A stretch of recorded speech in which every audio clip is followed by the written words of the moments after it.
it's extremely heartbreaking to watch your child have seizure after seizure after seizure and not be able to do anything to help.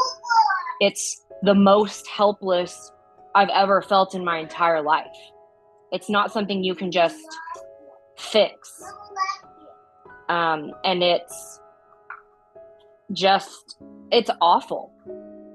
I mean, there's no other way to describe it. And that's what I was telling the neurologist back in January. This is not okay. She does not have a quality of life right now. Like, look at her face, how busted up she is. She can't even play. I mean, she can barely do anything. Drink, eat. And she's only 2.5. Like, what's going to happen in next year, the year after, when she goes to school? You know, I worry about those possibilities and the dangers if we don't get this under control. So I'm, as scary as it is as a parent to make this decision to have this procedure for your child, I want her to have that quality of life. I want her to have that chance at a quality of life. And this is how she communicates. Because we're working with trying to get her to tell us what she wants, but she doesn't have the communication skills to do it. So a lot of it is guessing with what she wants, and she gets frustrated. And that's a lot of now where her behavior comes in, is because we can't understand what she's saying, and she gets mad. And that would be very frustrating. I get that. So we are still sticking to the diet just as much as we can. When Gracie first got her diagnosis and we were told she doesn't need to be outside if the heat index is above 85. Well, in Texas, I mean, that starts in like April, which is when she got her diagnosis. And her big sisters were playing soccer. And I couldn't go. I stayed with her. Somebody had to stay with her. And I went to a couple, but I didn't get to go to as many as I wanted to support them. And that's kind of how it's been since her diagnosis, is somebody will have to, if it's an outdoor sport, like they're getting ready to start softball, well, it's going to get hot. So I'll go to as many games as I can. Sometimes Dad and I switch off. Sometimes my mom comes and stays with her, so my husband and I can go. But it does impact.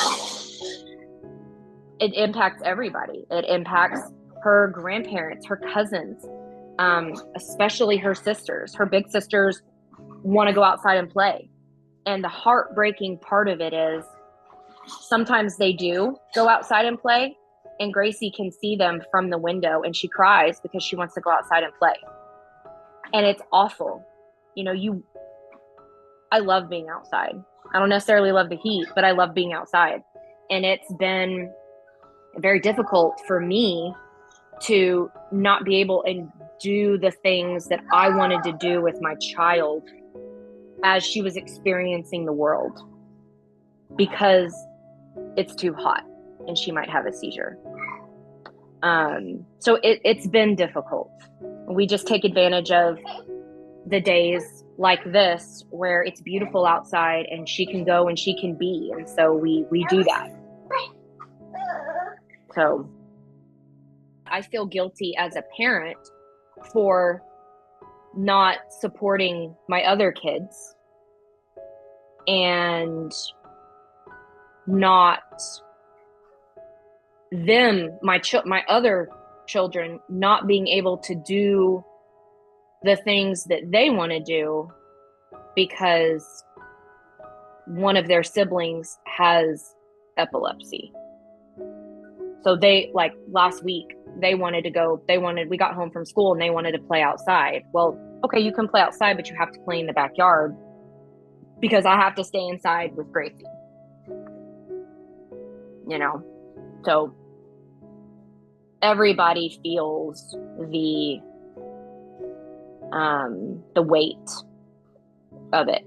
Everybody in our extended family plans events with Gracie in mind. Both of my nieces have warm weather birthdays. Both of my older girls have warm weather birthday. Everybody basically has a warm weather birthday, and it's okay, well, we're going to do this outside, but Gracie has a spot inside in the air conditioning. My sister even provided a like an indoor, like one of those plastic kiddie pools, so Gracie could have something and still be a part of it, but you know, inside.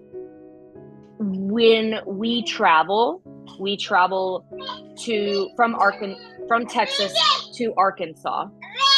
Yes, it's okay. It's okay. And my main concern is, how far away are we from a hospital? If something happens, how far away are we? That's always in my mind.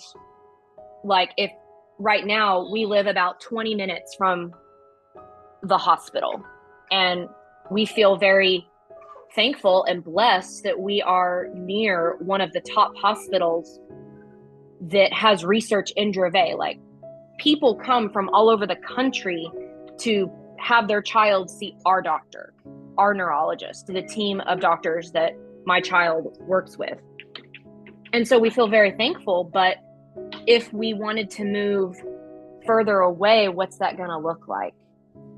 You know, it's, you know, and with, like I said, with the economy, it's cheaper if you move further out of the city, but then you're further away from the hospital in case something happens. So those are the things that we think about with epilepsy and Dravet syndrome and things like that.